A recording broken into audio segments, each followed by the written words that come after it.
ফকীৰগঞ্জত চাঞ্চল্যকৰ ঘটনা দুজন স্বামীয়ে হত্যা কৰিলে নিজ পত্নীক আৰক্ষীয়ে কোমৰি পাৰুৱা গাঁৱত এজন হত্যাকাৰী স্বামীক গ্ৰেপ্তাৰ কৰাত সৃষ্টি হয় উত্তপ্ত পৰিস্থিতিৰ উত্তেজিত ৰাইজৰ আক্ৰমণত আঘাতপ্ৰাপ্ত 4জনকৈ আৰক্ষীৰ জোৱান সাংবাদিকো হাত খাৰিব নোৱাৰিলে উত্তেজিত ৰাইজৰ আগত পৰিস্থিতি নিয়ন্ত্ৰণ কৰিবলৈ আৰক্ষীৰ শূন্যলৈ গুলী চালনা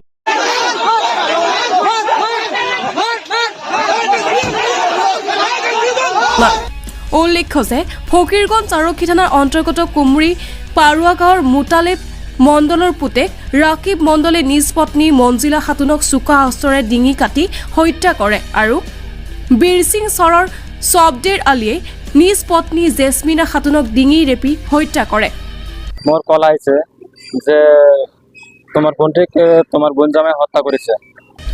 উল্লেখিত পত্নী হত্যাৰ গোচৰৰ ভিত্তিত ফকীৰগঞ্জ থানাৰ আৰক্ষীয়ে গোচৰ নং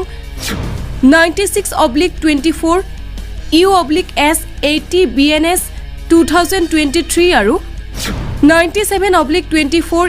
U/S 61/103 of BNS 2023 আধাৰত গোচৰ পঞ্জীয়ন কৰি হত্যাকাৰী স্বামী দুজনক গ্ৰেপ্তাৰ কৰি ধুবুৰী ন্যায়ালয়লৈ প্ৰেৰণ কৰাৰ লগতে মৃতদেহ মৰণোত্তৰ পৰীক্ষাৰ বাবে ধুবুৰী মেডিকেল কলেজলৈ প্ৰেৰণ কৰা হৈছে যে হত্যা কৰি সিহঁতে পলাই পুখুৰীত নামি আছে চাকু এটা লৈ পুখুৰীত নামি আছে আমাৰ লগৰ ঘৰৰ মানুহ যিবিলাক গৈছে ওতে অহাৰ পিছত শুনা পাইছোঁ যে ওতে হুলস্থুল হৈছে কিবা পুলিচক ডাঙা পিট কৰিছে মাৰধৰ কৰিছে গুলি ফায়াৰ হৈ আছে 5-6টামান ফায়াৰ হৈ আছে তাৰপিছতো মই নাজানো আৰক্ষী নহয় পুলিচ বাহিনীয়ে গুলি চলাইছে তেতিয়া মই ঘৰত আহিছোঁ বেলেগৰ ঘৰতো মই শুনা পাইছোঁ এতিয়া মোৰ ভণ্টিকে পোষ্টমেনক পঠাইছোঁ থানাত লৈ আহিছে লৈ অহাৰ পিছত ষ্টেটমেণ্ট লোৱাৰ পিছত ধুবুৰীত পোষ্টমেৰ্টম কৰিবলৈ পঠাইছে এতিয়া মই ন্যায় বিচাৰোঁ আইনৰ ওচৰত মই ন্যায় বিচাৰোঁ যিটো মোৰ ন্যায় বিচাৰ আছে হত্যাকাণ্ডৰ ন্যায় বিচাৰ আছে সেইটো মই বিচাৰোঁ কিহৰ কাৰণে হত্যা কৰিছে আপোনালোকৰ 1 বছৰ প্ৰায় 1-1.5 বছৰৰ আগত এনে হৰি হচুৰে জ্বালা যন্ত্ৰণা কৰি থাকে তেওঁৰ ননাস আছে ননাসৰ জামাই একেলগে জ্বালা যন্ত্ৰণা কৰি থাকে 6 মাহ 3 মাহ আগত 2-3 বাৰ তেওঁৰ ননাসৰ জামাই হৰি হচুৰে ধৰে বহুত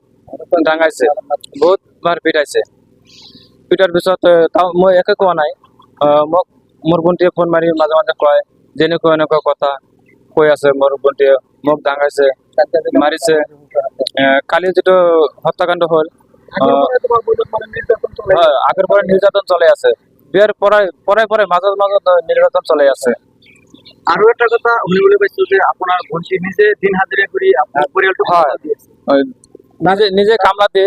400 টাকা 300 টাকা হাজিৰা কৰি তেওঁৰ পৰিয়াল পালি আছে থানাত মই এফআইআৰ দিছোঁ পুলিচে এফআইআৰ দৰ্জ কৰিছে ধুবুৰীৰ পৰা তাপস চৰকাৰৰ ৰিপৰ্ট সুহানা লাইভ